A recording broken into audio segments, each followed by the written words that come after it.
नमस्कार, मैं रवीश कुमार। रोहिंग्या मुसलमान, अवैध घुसपैठिया, आईसिस आतंकी संगठन के साथ काम करने वाले लोग, पाकिस्तानी खुफिया एजेंसी आईएसआई के एजेंट, देश की सुरक्षा के लिए खतरा। 2017 से 21 के बीच संसद से लेकर कोर्ट में दायर कई हलफनामों में केंद्र सरकार की राय एक ही लाइन पर चलती है। हम बीजेपी के कई नेताओं के भाषण और गोदी मीडिया के कई डिबेट का प्रमाण दे सकते हैं, लेकिन आज अचानक क्या हो गया कि केंद्र सरकार की राय बदल गई। जिस मसले को लेकर बीजेपी के नेता और मोदी सरकार के मंत्री जनता के बीच खुलकर बोला करते थे कि रोहिंग्या देश के लिए खतरा हैं, उन्हें घर देने, सुरक्षा देने के निर्णय की जानकारी एक ट्वीट से क्यों दी गई, इस पर विचार कीजिए। कहीं ऐसा तो नहीं कि इसके पीछे देश में उठ रहे कुछ बड़े सवालों की दिशा को मोड़ देने की कोई मंशा रही हो। बिल्किस बानो के बलात्कार और उसके परिवार के सदस्यों की हत्या के मामले में दोषी पाए गए इन कैदियों को जब रिहा किया गया तो इन लोगों का स्वागत माला पहनाकर किया जाता है। पहले दिन मिठाई खिलाई जाती है, टीका लगाया जाता है। अब विश्व हिंदू परिषद के कार्यकर्ता माला पहनाकर स्वागत कर रहे हैं। तब तो आप हाउसिंग सोसाइटी के व्हाट्सएप ग्रुप में सवाल पूछने की हिम्मत दिखाइए कि क्या ऐसा ही भारत आप चाहते थे कि बलात्कारी और हत्या के सजा याफ्ता का स्वागत फूल माला से किया जाए। कम से कम महिलाओं के व्हाट्सएप ग्रुप में प्राइम टाइम का लिंक शेयर कर आजमा लीजिए कि देश कितना बदल गया है। क्या इसे लेकर हो रही बहस से मुक्ति पाने के लिए ही रोहिंग्या को बसाने के फैसले का ऐलान हुआ है? अगर ऐसा हुआ होता तो आज के दिन बीजेपी अपने संसदीय बोर्ड से केंद्रीय परिवहन मंत्री नितिन गडकरी और मध्य प्रदेश के मुख्यमंत्री शिवराज सिंह चौहान को बाहर नहीं करती।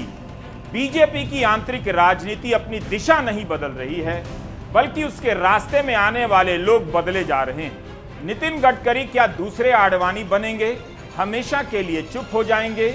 ये सब बहस के बहुत आसान विषय हैं। मुश्किल विषय तो रोहिंग्या ही है। जिन रोहिंग्या शरणार्थियों के मुसलमान पक्ष को उभार कर राजनीति की गई, मगर शरण देते समय मुसलमान या धर्म के मसले से उसे अलग भी कर दिया गया, इन सब बातों पर नजर डालेंगे तो वाकई ये मुश्किल विषय है। यह विषय केवल रोहिंग्याओं का नहीं है, बल्कि इसके नाम पर हफ्तों, महीनों, करोड़ों दर्शकों को बेवकूफ बनाने का भी है, उनके भीतर जहर भरने का है। रोहिंग्या को दिल्ली में फ्लैट और सुरक्षा देने का ऐलान विदेश मंत्री को करना चाहिए या गृह मंत्री को, यह भी एक सवाल है, लेकिन इसका ऐलान केंद्रीय शहरी विकास मंत्री हरदीप सिंह पुरी ने कर दिया, वो अभी ट्वीट के जरिए, जबकि इसे लैंडमार्क फैसला बताया। आज सुबह 7:32 पर उन्होंने ट्वीट किया और लिखा कि भारत ने हमेशा ही उन लोगों का स्वागत किया है जिन्होंने इस देश में शरण मांगी है। एक लैंडमार्क फैसले में सभी रोहिंग्या शरणार्थियों को दिल्ली के बक्करवाला इलाके में बने ईडब्ल्यूएस फ्लैट में शिफ्ट किया जा रहा है। उन्हें बुनियादी सुविधाएं दी जा रही हैं। संयुक्त राष्ट्र की मानवाधिकार संस्था की तरफ से पहचान पत्र दिया जाएगा और दिल्ली पुलिस 24 घंटे सुरक्षा प्रदान करेगी। यह हरदीप सिंह पुरी का ट्वीट है। केंद्रीय मंत्री ने रोहिंग्या शरणार्थी का इस्तेमाल किया है, अवैध घुसपैठिया नहीं, माइग्रेंट भी नहीं, जिसके लिए हम कभी प्रवासी तो कभी अप्रवासी का इस्तेमाल करते हैं। रोहिंग्या को शरणार्थी कहा है, लेकिन आज दोपहर गृह मंत्रालय ने अपने ट्वीट से मसले को और उलझा दिया। समझना मुश्किल हो रहा है कि सरकार कौन चला रहा है, ट्विटर कंपनी या अलग अलग विभागों के मंत्री। गृह मंत्री कार्यालय ने 2:50 पर 3 ट्वीट किए हैं। इन तीनों ट्वीट में अवैध विदेशी नागरिक, अवैध प्रवासी का इस्तेमाल है, जबकि केंद्रीय मंत्री हरदीप सिंह पुरी के ट्वीट में रोहिंग्या शरणार्थी लिखा है। कहीं नहीं लिखा है कि यह अवैध हैं, घुसपैठिए हैं। तो गृह मंत्रालय ने अपने तीनों ट्वीट में कहा है कि मीडिया के कुछ विशेष हिस्से में अवैध रोहिंग्या विदेशी नागरिकों के बारे में खबर छपी है। यह साफ किया जाता है कि गृह मंत्रालय ने नई दिल्ली के बक्करवाला में रोहिंग्या अवैध प्रवासियों को फ्लैट देने का कोई निर्देश नहीं दिया है। दिल्ली सरकार ने रोहिंग्या को नई जगह पर बसाने का प्रस्ताव दिया था। गृह मंत्रालय ने दिल्ली सरकार को निर्देश दिया कि अवैध रोहिंग्या विदेशी नागरिक उसी जगह पर रहेंगे जहां रह रहे हैं, क्योंकि गृह मंत्रालय विदेश मंत्रालय के जरिए इनके डिपोटेशन, निर्वासन की कोशिश कर रहा है। तीसरा ट्वीट है कि अवैध विदेशी नागरिक तब तक डिटेंशन सेंटर में रखे जाते हैं जब तक कानून के हिसाब से उन्हें वापस ना भेज दिया जाए। दिल्ली सरकार ने मौजूदा जगह को डिटेंशन सेंटर घोषित नहीं किया है, उन्हें ऐसा करने का निर्देश दिया जाता है। हरदीप सिंह पुरी केंद्र सरकार के मंत्री हैं।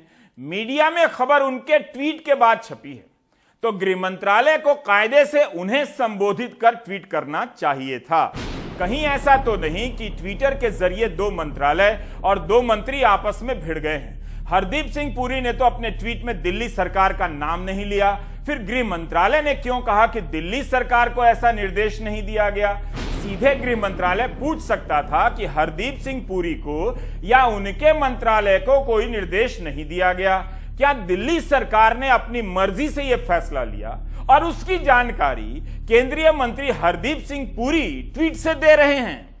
अब कोई यह ना कह दे कि अरविंद केजरीवाल के निर्देश पर मोदी सरकार के मंत्री ने ट्वीट कर दिया।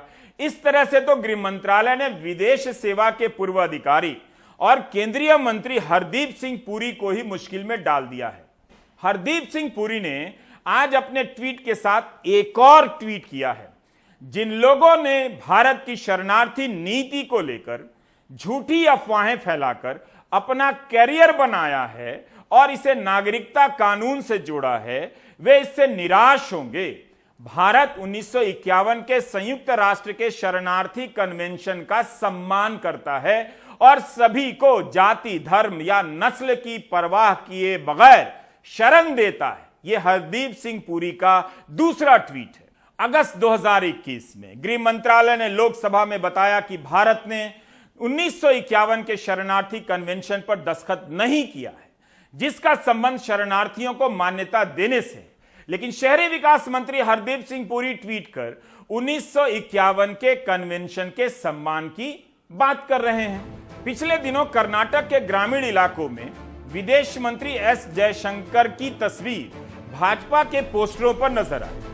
वे तिरंगा अभियान को लोकप्रिय बनाने वहां गए थे।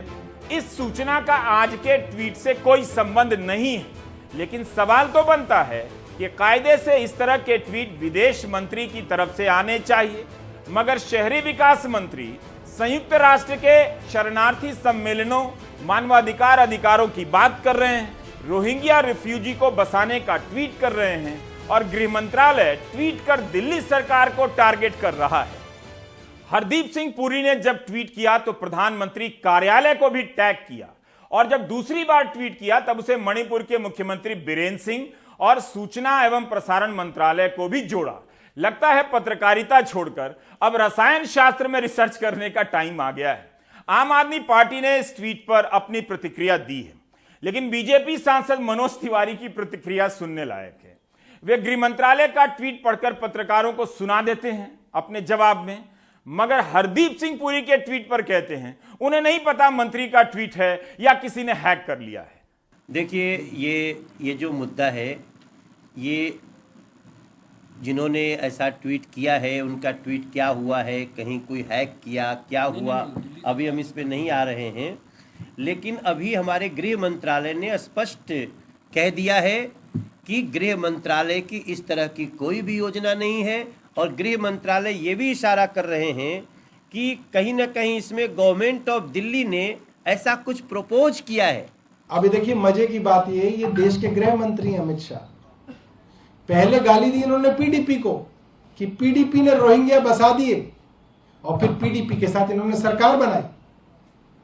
पीडीपी के साथ सरकार के दौरान भी इन्होंने रोहिंग्याओं को वहां से नहीं निकाला और आज की तारीख में भी केंद्र शासित जम्मू कश्मीर से रोहिंग्याओं को निकाल नहीं पाए हैं। इन्होंने उनको वहीं पर बसा रखा है। दिल्ली के अंदर रोहिंग्या किसने बसाए? इन्होंने बसाए। पूरे देश के अंदर रोहिंग्या बसाए गए, किन्होंने बसाए? भारतीय जनता पार्टी ने बसाए। ये कहना गलत नहीं होगा कि अरविंद केजरीवाल जी का हाथ घुसपैठियों के साथ, दिल्ली वासियों के साथ नहीं, घुसपैठियों के साथ। केंद्र सरकार की नीति है सबसे पहले राष्ट्र सुरक्षा पे कोई समझौता नहीं, नंबर 1। नंबर 2, जो देश के साधन है वो देश के नागरिकों के लिए है, घुसपैठियों के लिए नहीं है। विश्व हिंदू परिषद के कार्यकारी अध्यक्ष आलोक कुमार का पूरा बयान जारी हुआ है। वे लिखते हैं कि हम हरदीप सिंह पुरी के बयान से स्तब्ध हैं कि रोहिंग्या शरणार्थी को दिल्ली में ईडब्ल्यूएस फ्लैट दिए जा रहे हैं। हम उन्हें याद दिलाना चाहते हैं कि 10 दिसंबर 2019 को गृह मंत्री अमित शाह ने संसद में बयान दिया कि रोहिंग्या को कभी भी भारत में स्वीकार नहीं किया जाएगा। दिल्ली के मजनू टीला इलाके में पाकिस्तान के हिंदू शरणार्थी मुश्किल हालात में रह रहे हैं। ऐसे में सरकार का यह प्रस्ताव और भी निंदनीय है। साथ ही उन्होंने कहा कि विहिप इस मसले पर सरकार से पुनर्विचार करने और उन्हें वापस भेजने का बंदोबस्त करने का आग्रह करता है। केंद्रीय शहरी विकास मंत्री हरदीप सिंह पुरी भारतीय विदेश सेवा के अधिकारी रहे हैं। उन्हें इस मामले की बारीकी की जानकारी नहीं है, ऐसा नहीं माना जा सकता। तब फिर उन्होंने किसके कहने पर यह ट्वीट कर दिया? केंद्र सरकार के एक मंत्री कह रहे हैं कि रोहिंग्या रिफ्यूजी हैं, उन्हें संयुक्त राष्ट्र का शरणार्थी पहचान पत्र दिया जा रहा है, सुरक्षा दी जा रही है, फ्लैट दिए जा रहे हैं। और गृह मंत्रालय कह रहा है कि ऐसा आदेश दिल्ली सरकार को नहीं दिया गया है, रोहिंग्या को वापस भेजने का प्रयास चल रहा है। तब तो सरदर्द की गोली से भी सरदर्द नहीं जाने वाला है। यह मामला आसान नहीं है। 2017 से 22 के दौरान समय समय पर गोदी मीडिया ने इसके जरिए जो आपके मन में जहर भरा, शरणार्थी समस्या के प्रति जो समझ होनी चाहिए उस पर मिट्टी पोत दी। उसे भी याद करना जरूरी है। हाल तक के चुनावों में रोहिंग्या ध्रुवीकरण का एक बड़ा टॉपिक था। हम आपको गोदी मीडिया के डिबेट की कुछ नई पुरानी हेडलाइन दिखाना चाहते हैं जिन्हें स्क्रीन पर फ्लैश किया गया था। क्या देवभूमि उत्तराखंड में हिंदू से ज्यादा मुसलमान बस गए, वो भी रोहिंग्या बांग्लादेशी के अवैध कब्जों पर अतिक्रमण पर चलेगा बुलडोजर। रोहिंग्या मुक्त इंडिया कब? Question mark. घुसपैठियों पर ममता क्यों? प्रश्नवाचक चिन्ह। रोहिंग्या की विदाई का टिकट कटेगा? प्रश्नवाचक चिन्ह। आ गया ना ये खतरनाक चिन्ह। अवैध तरीके से आकर रहने वाले रोहिंग्या मुस्लिम्स के इंडिया में रहने का समय खत्म। ये सब कुछ हाल फिलहाल के हैं, लेकिन अब हम आपको 2017 के डिबेट की हेडलाइन बताते हैं। रोहिंग्या मुसलमान भारत छोड़ो। रोहिंग्या मुसलमानों के नाम पर पाक का आतंक प्लान। भारत के 40,000 रोहिंग्या मुसलमानों का इलाज किया। सिर्फ मुस्लिम होने के चलते रोहिंग्या को पनाह से इनकार। रोहिंग्या को पनाह पर मुस्लिम देश बड़ा दिल दिखाएंगे। मुसलमानों को शरण देने से डर लगता है? प्रश्नवाचक चिन्ह। रोहिंग्या को शरण, मानवाधिकार या आ बैल मुझे मार? प्रश्नवाचक चिन्ह। रोहिंग्या आतंक का एग्जिट प्लान। इन हेडलाइनों को याद कीजिए जिनके जरिए लोगों के दिमाग में जहर भरा गया, बकवास डिबेट में उलझाया गया। चुनावों में रोहिंग्या को दुश्मन बनाकर भारत के मुसलमानों को टारगेट किया गया। जब भी भारत के मुसलमानों को निशाना बनाना होता था, रोहिंग्या का टॉपिक लाया जाता था। इस तरह शरणार्थी समस्या राजनीति का शिकार होती चली गई। उत्तराखंड चुनाव के समय अमित शाह के भाषण का एक अंश आप सुनकर कुछ समझ सकते हैं।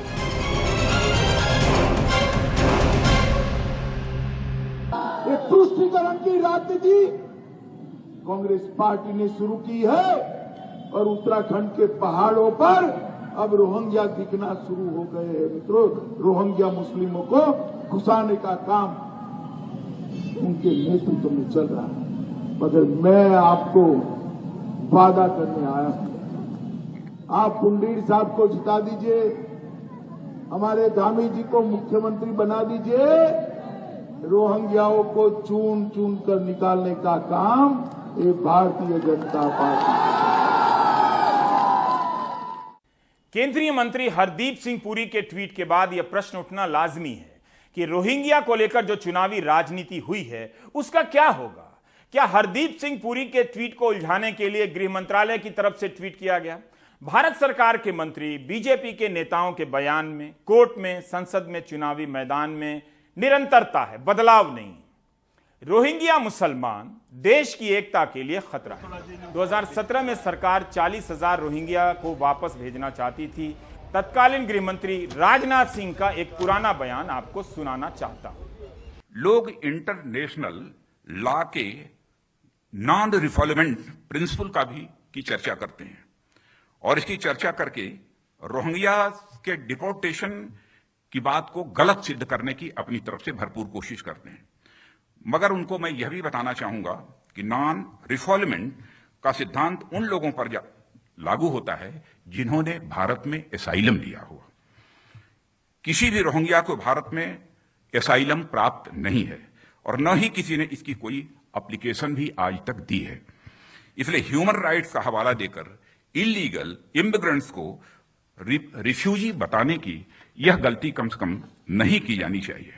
8 अगस्त 2017 को गृह मंत्रालय के संयुक्त सचिव दिलीप कुमार के हस्ताक्षर से राज्यों को निर्देश जारी किए गए कि रोहिंग्या घुसपैठियों की पहचान की जाए, क्योंकि ये देश के संसाधन पर बोझ हैं। इनका संबंध आतंकी गतिविधियों से है और कई तरह की अवैध गतिविधियों से। इसी तरह का पत्र गृह मंत्रालय ने 28 फरवरी 2018 को भी जारी किया। कोर्ट में कई बार सरकार ने हलफनामे में कहा है कि रोहिंग्या आतंकी संगठन आईसिस और पाकिस्तान की खुफिया एजेंसी आईएसआई के एजेंट हैं। 2017 के प्राइम टाइम का एक हिस्सा हम आपको सुनाना चाहते हैं। तब एनडीटीवी ने कई जगहों से रिपोर्ट की थी और पता लगाया था कि इनके खिलाफ किस तरह के मामले पुलिस में दर्ज हैं। जम्मू के आईजी पुलिस ने कहा कि रोहिंग्या के खिलाफ चौंकाने वाला कोई भी आपराधिक मामला नहीं देखा है। दिल्ली में 1000 रोहिंग्या रहते हैं, पुलिस के पास इनके खिलाफ एक भी एफआईआर नहीं है। जयपुर में 350 रोहिंग्या रहते हैं, यहाँ के 4 थानों में एक मामला दर्ज है। बलात्कार का रोहिंग्या पुरुष पर यह आरोप एक रोहिंग्या महिला ने ही लगाया है। हरियाणा के फरीदाबाद और मेवात में कोई केस दर्ज नहीं हुआ। इन सभी शहरों में पुलिस का कहना है कि वे रोहिंग्या के शिविरों की लगातार निगरानी करती रहती है। 2017 में खुद केंद्र सरकार ने सुप्रीम कोर्ट में हलफनामा दायर किया, जिसमें रोहिंग्या के बारे में कई तरह के गंभीर दावे किए गए। सितंबर 2017 के अखबारों में छपी खबरों को भी आप देख सकते हैं। उस समय दूरदर्शन पर जो समाचार पढ़ा गया, हम उसका अंश बताना चाहते हैं। दूरदर्शन के अंग्रेजी समाचार में बताया गया कि केंद्र सरकार ने सुप्रीम कोर्ट में एक हलफनामा दिया है, जिसमें दावा किया गया है कि रोहिंग्या का गुप्त मकसद है भारत में अलगाववादी और सांप्रदायिक तनाव पैदा करना, हिंसा फैलाना। जम्मू, दिल्ली, हैदराबाद, मेवात में रहने वाले अवैध रोहिंग्या प्रवासियों के आतंकी गतिविधियों से संबंध है। कुछ रोहिंग्या ने हवाला के जरिए पैसे जुटाए हैं। ये लोग फर्जी कागजात के सहारे मानव तस्करी करते हैं। सबके पास फर्जी पहचान पत्र और मतदाता पहचान पत्र। हिंदुस्तान टाइम्स ने लिखा है कि रोहिंग्या का संबंध आतंकी संगठन आईसिस से है। सरकार ने सुप्रीम कोर्ट में कहा है कि भारत की सुरक्षा के लिए गंभीर खतरा है। अगर इन्हें यहां रहने की इजाजत दी गई, तब यहां के प्राकृतिक संसाधनों पर बोझ पड़ेगा, जो कि केवल भारतीयों के लिए। इससे सामाजिक तनाव होगा और स्थानीय लोगों के साथ झगड़े होंगे। उस समय कोर्ट में केंद्र ने यहां तक कहा कि रोहिंग्या को वापस भेजने का फैसला नीतिगत निर्णय है, कोर्ट उसमें दखल ना दे। आज भी गृह मंत्रालय ने अपने ट्वीट में यही कहा कि विदेश मंत्रालय के जरिए इन्हें भेजने का प्रयास किया जा रहा है। इस प्रयास की क्या सच्चाई है? जब फरवरी 2019 में कांग्रेस सांसद शशि थरूर ने पूछा कि म्यांमार भेजे जाने वाले रोहिंग्या की संख्या कितनी है, तब केंद्र सरकार ने अपने लिखित जवाब में कहा कि म्यांमार के 12 नागरिकों को वापस भेजा गया है। जवाब में रोहिंग्या शब्द का इस्तेमाल नहीं है, जबकि सवाल में था म्यांमार नागरिक का इस्तेमाल किया जाता है। 2017 से इनके वापस भेजने की बात हो रही है और 2019 तक केवल 12 लोगों को म्यांमार भेजा जाता है। राजनीति और कूटनीति के प्रयासों की सच्चाई आप देख लीजिए। दरअसल रोहिंग्या को यहीं रोकने और यहां से भेजने को लेकर कई तरह की याचिकाएं हैं, सरकार के जवाब हैं, कोर्ट का फैसला भी है। 2017 में फलियस नरीमन, राजीव धवन, कपिल सिब्बल, प्रशांत भूषण, कोलिन गोंजाल्वेस, रोशन तारा जायसवाल, जेबा खैर, केजी गोपाल कृष्णन ने ऐलान किया कि वे रोहिंग्या के पक्ष में बहस करेंगे। राष्ट्रीय मानवाधिकार आयोग ने भी कहा कि रोहिंग्या मुसलमान शरणार्थियों को वापस भेजने के सरकार के फैसले का विरोध करेगा। उस समय मोहम्मद सलीमुल्लाह और मोहम्मद शाकिर ने याचिका दायर कर रोहिंग्या को वापस म्यांमार भेजे जाने के फैसले को चुनौती दी थी। तो दूसरी तरफ KN गोविंदाचार्य और चेन्नई की एक संस्था इंडिक कलेक्टिव ट्रस्ट ने याचिका दायर कर कहा कि रोहिंग्या को वापस भेजने के पक्ष में है। प्रशांत भूषण ने इस मामले में बहस की है। सुशील महापात्रा ने आज उनसे बात की। इन रेफ्यूजीज की हालत बहुत ही खराब थी। जहाँ पर ये पहले रहते थे वो पूरा कैंप में आग लगा दी गई थी। इनको विस्थापित होना पड़ा था और टेंट्स में रह रहे थे, बगैर बिजली के, बगैर पानी के, बहुत ही ख़राब स्थिति में। और बार बार पुलिस आकर इनको वहाँ हैरास करती थी, इनको कई बार अरेस्ट करके ले जाती थी या पकड़ के ले जाती थी इन लोगों को। तो इसलिए ये जो सरकार का फैसला है ये ज़रूर स्वागत योग्य है, क्योंकि देखिए हिंदुस्तान में मानव अधिकार हर एक जने के होते हैं, चाहे वो हिंदुस्तान के नागरिक हों चाहे ना हो। खासकर आर्टिकल 21 के rights, article 21 right of life and liberty, ये नागरिक और नॉन नागरिक के लिए सामान्य होता है। और इसमें निहित है कि आप उन लोगों को कम से कम, जो भी शरणार्थी आए हुए हैं, किसी भी देश से आए हुए हैं, आप उनको नागरिकता भले ही ना दें, लेकिन पहली बात आप उनको वापस ऐसी जगह नहीं ढकेल सकते जहां से अपनी जान बचा कर निकले हैं। और दूसरी बात, उनको जो न्यूनतम ज़रूरतें हैं, जैसे कि एकदम बेसिक पानी की, सैनिटेशन की, हेल्थ एजुकेशन की, इसके बारे में सुप्रीम कोर्ट ने भी आदेश किया था कि कम से कम इनके बच्चों को एजुकेशनल फैसिलिटीज़ प्रोवाइड होनी चाहिए। पिछले साल अप्रैल में सुप्रीम कोर्ट ने सरकार की नीति पर मुहर लगा दी। अप्रैल 2021 की मीडिया रिपोर्ट में यही है कि सुप्रीम कोर्ट ने कहा है कि रोहिंग्या को वापस भेजा जाए, लेकिन जो तय प्रक्रियाएं हैं उनका पालन करना होगा, उन्हें पूरा किए बगैर वापस नहीं भेजा जाएगा। गृह मंत्रालय ने भी आज अपने 3 ट्वीट में कहा कि सरकार इन्हें वापस भेजने का प्रयास कर रही है। एक तरह से तय प्रक्रियाओं का ही हवाला दिया को आप सुन लीजिए। और रोहिंग्या का कहते हैं, रोहिंग्या के लोग वाया बांग्लादेश आते हैं, ब्रह्मदेश के लोग वाया बांग्लादेश आते हैं, और ब्रह्मदेश सेक्युलर कंट्री है, फिर भी वाया बांग्लादेश आते हैं। रोहिंग्या को कभी भी स्वीकार नहीं किया जाएगा। मैं आज फिर से स्पष्ट। लगता है कि हरदीप सिंह पुरी ने संघ परिवार और बीजेपी के समर्थकों को छेड़ दिया है। शरद शर्मा हमारे सहयोगी जब बक्करवाला गांव गए तो वहां के लोगों को यह राजनीति याद थी। वे अपने इलाके में रोहिंग्या के बसाए जाने का विरोध कर रहे हैं। और इनके आने से हमारे गांव को और देहात को बहुत बड़ा नुकसान है, और ये बहुत इनका क्रिमिनल रिकॉर्ड है। जितने भी दिल्ली में दंगे हुए हैं, हाँ। ये रोहिंग्याओं ने किए हैं, जितने भी किए हैं। अच्छा, तो ये अगर यहाँ आ गए तो ये हमारे पूर्वजों की जमीन है, और अगर ये यहाँ पर आ गए तो हम बाहर जाएंगे और ये अंदर रहेंगे। इनकी संख्या बढ़ती जाएगी और यहाँ पे क्राइम होगा बहुत ज्यादा, और हम बिल्कुल भी इनको यहाँ आने नहीं देंगे और बसने नहीं देंगे। नहीं, पर ये बात किसने कही कि दंगे इन्होंने करवाए? या बिल्कुल करवाए, आप रिकॉर्ड चेक कर लो इनका, कहीं भी जहांगीरपुरी में हुए इन्होंने करवाए, और काफी जगह जो पत्थरबाजी होती है इन्होंने करवाई है। आपने ऐसा सुना है कि भाई हुए थे तो इनका हाथ रहा? देखते हैं हम, न्यूज में भी देखते हैं, इनका जो पता चला कि केस लगे जो इन पे लगे हैं। मुझे अपने भारत के गृह मंत्री पे पूरा विश्वास है। उन्होंने सीएए कानून लाया। सीएए कानून के अंदर बिल्कुल स्पष्ट लिखा हुआ है कि कोई भी शरणार्थी आएगा उसमें मुस्लिम नहीं होगा। छह लोग आएंगे तो ये जो रोहिंग्या मुसलमान है, मैं पूरा आश्वस्त हूं कि उसी कैटेगरी में आते हैं और ये नहीं बसेंगे यहाँ पे। इनकेस अगर किसी ने हिमाकत की तो पूरे क्षेत्र की जनता यहाँ पे आमरण अनशन करेगी। यहाँ लाके क्यों बसाया जा रहा है? क्या पता ये 1 साल रहे, 2 साल रहे, 10 साल रहे, कौन इनका वो देखेगा कि कितने साल ये रहेंगे? एक बार बसने के बाद निकलेंगे। और मैं ये बताना चाहता हूँ, जब देश का कश्मीरी पंडित आज तक कश्मीर से आने के बाद टेंटों में रह रहा है, तो ये भी टेंटों में पड़े रहेंगे। क्या जरूरत है इनको यहाँ लाने की, और क्या जरूरत है हमें इनको फ्लैट देने की? वो शरणार्थी नहीं है, मैं नहीं मानता।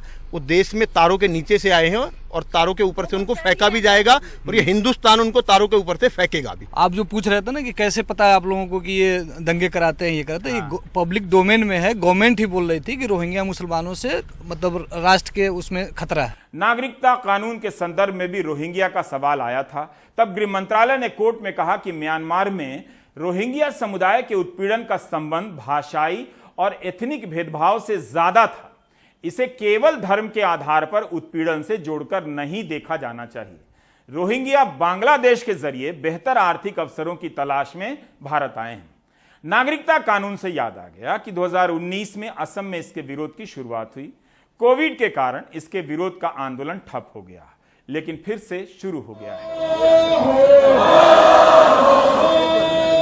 हमारे सहयोगी रतनदीप ने रिपोर्ट फाइल की है कि 2 साल बाद नागरिकता कानून के विरोध में आंदोलन शुरू हो चुका है। आज असम ही नहीं, पूर्वोत्तर के कई इलाकों में नागरिकता कानून के खिलाफ प्रदर्शन हुए हैं। ऑल असम स्टूडेंट यूनियन आसू और नॉर्थ ईस्ट स्टूडेंट्स ऑर्गेनाइजेशन इसकी अगुवाई कर रहे हैं। 2019 में असम से ही इस कानून का विरोध शुरू हुआ, जो वहां 1 साल तक चला। इसका इतना असर था कि असम विधानसभा के चुनाव में बीजेपी के नेता भाषणों में इस कानून का जिक्र तक नहीं करते थे, जबकि यह कानून असम के हालात को देखकर ही लाया गया था। आज के इस आंदोलन में मांग की जा रही है कि अवैध घुसपैठ की समस्या का स्थायी समाधान निकाला जाए और यह समाधान असम समझौते के तहत ही निकले। 2 साल बाद अब फिर से गुवाहाटी के जो हेडक्वार्टर है ऑल असम स्टूडेंट्स यूनियन का, वहां पे ये प्रोटेस्ट हो रहे हैं। आप देख सकते हैं भारी मात्रा में पुलिस प्रेजेंस है यहाँ पे, और इस भारी मात्रा के पुलिस प्रेजेंस के बीच उनके जो हेडक्वार्टर के गेट में ही बैरिकेड करके पुलिस ने उन लोगों को रोक दिया है। रैली निकालने नहीं दे रहे हैं, मगर प्रोटेस्ट फिर से शुरू हो चुका है, क्योंकि सिर्फ ये प्रोटेस्ट ऑल सीए को लेके नहीं है, मगर जो इलीगल इमिग्रेशन का मामला है पूरे उत्तर पूर्व में, इसके साथ arm forces special power act की कंप्लीट रिपील ये मांग कर रहे हैं। और इसके साथ और एक मांग है कि पूरे उत्तर पूर्व में इनर लाइन परमिट, जो कि एक स्पेशल डॉक्यूमेंट होता है उत्तर पूर्व में आने के लिए, इसको पूरे उत्तर पूर्व में लागू किया जाए। ये डिमांड लेके भी यहाँ पे जो स्टूडेंट एक्टिविस्ट हैं वो प्रोटेस्ट कर रहे हैं। तो आपने देखा कि केंद्र सरकार रोहिंग्या शरणार्थी की राजनीति के साथ साथ नागरिकता कानून की राजनीति में भी उलझी हुई है। सोचिए, इस कानून के लिए माहौल को कितना गर्म कर दिया गया। ऐसा लगा कि अभी इसी वक्त लागू होने की जरूरत है, मगर अब सब ठंडा है। 2 साल से नियम तक नहीं बने हैं। 2 अगस्त को केंद्रीय गृह मंत्री का बयान दिलचस्प है कि एक बार जब सभी को कोविड का टीका लग जाएगा और यह चरण पूरा हो जाएगा अभियान, तब जाकर नियम बनाए जाएंगे। यह 9 मई 2022 यानी 4 महीने पहले की खबर है। विजयथा सिंह की रिपोर्ट द हिंदू में छपी है। इस रिपोर्ट के अनुसार राजस्थान में रहने वाले करीब 800 पाकिस्तानी हिंदू इस उम्मीद में भारत आए कि नागरिकता मिलेगी, मगर 2021 में सभी वापस लौट गए। द हिंदू ने यह रिपोर्ट सीमांत लोक संगठन के बयान के आधार पर छापी है, जो भारत में पाकिस्तान से आए अल्पसंख्यकों के हित के लिए काम करता है। इस रिपोर्ट के अनुसार 2018 में गृह मंत्रालय ने नागरिकता देने की प्रक्रिया शुरू कर दी थी। 22 दिसंबर 2021 को राज्यसभा में गृह मंत्रालय ने बताया कि सरकार के पास 10,635 आवेदन आए हैं, जिनमें से 7,306 पाकिस्तान से हैं। सीमांत लोक संगठन के अनुसार राजस्थान में रहने वाले पाकिस्तान से आए हिंदू शरणार्थी कई साल से नागरिकता मिलने का इंतजार कर रहे हैं। पता चल रहा है कि नागरिकता देने की प्रक्रिया कितनी धीमी है। नागरिकता सरकारी फाइलों में सरक रही है और इसकी राजनीति आग की लपटों की तरफ फैल रही है।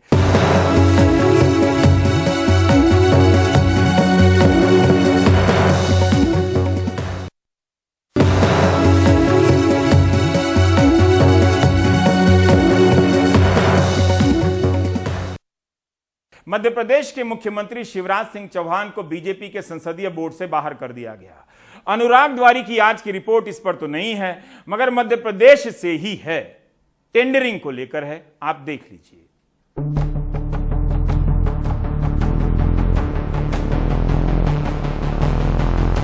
अब भ्रष्टाचार के खिलाफ मैं साफ देख रहा हूं कि हम एक निर्णायक कालखंड में कदम रख रहे हैं। बड़े बड़े चमरबंदी भी बच नहीं पाएंगे।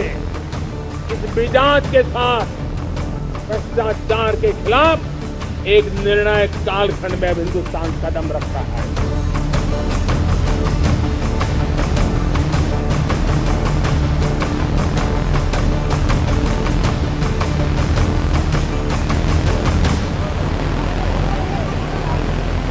मध्य प्रदेश के बांधों से भ्रष्टाचार की धारा बहती रहती है। साल 2021 में एनडीटीवी ने बताया था कि कैसे 35 करोड़ के पुल पुलिया बह गए, जो 2 से 3 सालों में बने थे। सोमवार को बीना नदी पर करोड़ों की लागत से बना बेगमगंज हैदरगढ़ पुल का हिस्सा 3 फीट तक धंस गया। यूपी एमपी की सीमा पर राजघाट बांध बनकर बिगड़ भी गया, लेकिन दोनों राज्यों ने 50 करोड़ रुपए नहीं दिए, जिससे न तो लोकार्पण हुआ न सौंदर्यीकरण। लेकिन हाल ही में कारम डैम ने जो कहानी बताई है वो तो गजब ही है। कारम डैम में 2 चैनल के जरिए 15 MCM पानी तो बहा दिया गया, इसके साथ ही लगभग 100 करोड़ रुपए भी बह गए।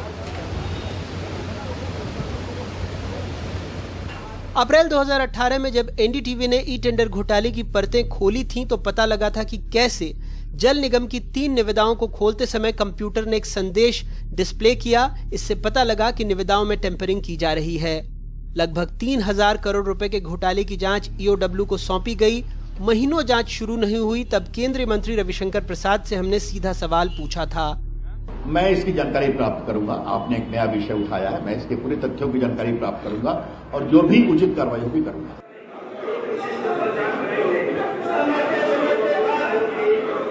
10 मार्च 2022 को कांग्रेस विधायक जीतू पटवारी ने ई टेंडर घोटाले की जांच के संबंध में विधानसभा में सवाल पूछे तो जल संसाधन मंत्री तुलसी सिलावट ने अपने लिखित जवाब में कहा था कि मोहनपुरा और करम सिंचाई परियोजना की जांच ईओडब्ल्यू कर रहा है, इनमें गड़बड़ हुई है। करम का ठेका पहले गुजरात की कंपनी को मिला, लेकिन मामला ई टेंडर घोटाले में आ गया और टेंडर रद्द हो गया।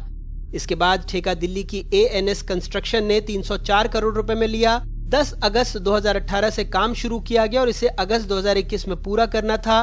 टेंडर जारी होने के बाद जल संसाधन विभाग ने ANS को वर्क ऑर्डर 10 अगस्त 2018 को जारी कर दिया। इसके मिलते ही कंपनी ने 99 करोड़ 86 लाख का काम ग्वालियर की सारथी कंपनी को 10 अक्टूबर 2018 को दे दिया। मजे की बात यह है कि ये रकम डैम की लागत में निर्धारित राशि से लगभग 14% कम थी, फिर भी कंपनी काम करने को तैयार हो गई। ग्वालियर के रसूखदार नेताओं की करीबी सारथी ग्रुप के पास इस वक्त 1032 करोड़ रुपए के सरकारी ठेके हैं। ई टेंडर घोटाले में 2018 में PE दर्ज की गई। उसके अगले साल ईओडब्ल्यू ने FIR दर्ज की और उस वक्त के जल संसाधन मंत्री डॉक्टर नरोत्तम मिश्रा के 2 निजी सचिवों की गिरफ्तारी हुई थी। आज भी एक उनके साथी तैनात हैं। सरकार ने कारम हादसे के लिए जांच दल गठित कर दिया, लेकिन सवाल है रसूखदारों पर कार्रवाई होगी?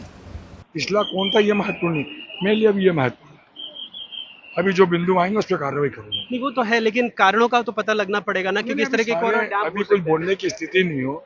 जब तक मैं समीक्षा नहीं करूंगा, जब तक मेरी रिपोर्ट नहीं आ जाएगी, जब मैं फिर आपसे बात करूंगा। लेकिन कई सारी ऐसी कंपनियां थी आंध्र प्रदेश से लेकर, ये भी जो NS बता रहे हैं कि ये भाजपा के नेताओं की करीबी है इस कंपनी में। ये तो गोविंद सिंह जी का बात है, उनके कैसे बात मान लूं?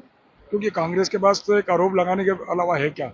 ये आरोप बेबुनियाद, निराधार और असत्य है। पर सर, आप भी तब सत्ता में थे जब इस तरह के आरोप लगे थे, लेकिन कोई कार्रवाई हुई नहीं। ई टेंडरिंग की पूरा जो CRT रिपोर्ट लेकर के गए थे, अभी तो कुछ हुआ ही नहीं उस पर। ये अभी मेरे संज्ञान में नहीं है। आज तो मेरा पूरा फोकस यहाँ पर लगा है और जो जो बिंदु भी आएंगे जांच में, उन पर सब पे कड़ी कार्रवाई करूंगा। सर, ऐसा तो नहीं सवाल से आप बच रहे हैं? क्योंकि आपको भी पता है कि विधानसभा में आपने खुद जवाब दिया। देखो, मेरी बात सुनो, सब मुझे पता है। मैंने पटल पे क्या बोला, मैंने कहा ना कि कोई बचने की आवश्यकता नहीं है, दोषियों को नहीं छोड़ूंगा। अगर आपकी पार्टी के लोगों तब भी? देखो, ये उनके कहने से कैसे मालूम है? और कल से जो वो नेता बोल रहा है कांग्रेस के बात, उससे थोड़ी करूंगा। ई टेंडरिंग में तो सारे आरोप आप थे उस वक्त। देखो, मैं आपको बता रहा हूँ, मुझे सत्य आने दो, फिर मैं उसके बाद बात करूंगा। कारम डैम के इलाके में पूर्व मुख्यमंत्री कमलनाथ भी उन गांवों में पहुंचे जहां की तस्वीरें और व्यथा हमने बताई थी। दौरे के बाद उन्होंने भी सरकार पर गंभीर आरोप लगाए। ये जो डैम फटा है, ये डैम नहीं फटा, ये बीजेपी के भ्रष्टाचार का डैम फटा है। इंदौर में बांध टूटा, 3 महीने से एक आदिवासी लड़का कह रहा था बहुत खतरा है और बांध टूट जाएगा।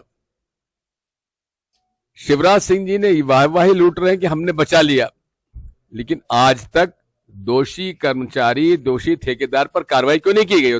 कौन लोग हैं ये सब ई टेंडरिंग का खेल है। मन चाहे लोगों को ई टेंडर में टेंडर दिलवाना और ऐसे कंपनियों को ठेका दिया गया है जो कि ब्लैक लिस्टेड है। आज अब मध्य प्रदेश में ई टेंडरिंग की कहानी गजब है। 10,000 कमाने वाले भोपाल नगर निगम के कर्मचारी पर एक बड़े बाबू की नजर इनायत हुई। रातों रात उसकी कंस्ट्रक्शन फर्म बनवाई गई।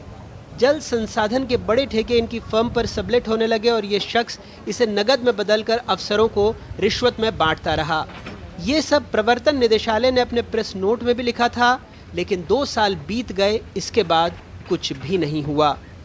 मध्य प्रदेश में चाहे ई टेंडरिंग घोटाला हो या फिर कारम डैम का भ्रष्टाचार, इन्हें न सिर्फ नौकरशाही बल्कि राजनीतिक संरक्षण भी मिला हुआ था और शायद यही वजह है कि चाहे आर्थिक अपराध शाखा हो या फिर प्रवर्तन निदेशालय, सब ने मामला तो दर्ज कर लिया, लेकिन ना तो किसी बड़े अधिकारी और न ही किसी नेता पर कोई कार्रवाई हुई है, न ही किसी की गिरफ्तारी हुई है। भोपाल से अपने कैमरा सहयोगी रिजवान खान के साथ अनुराग द्वारी, एनडीटीवी इंडिया।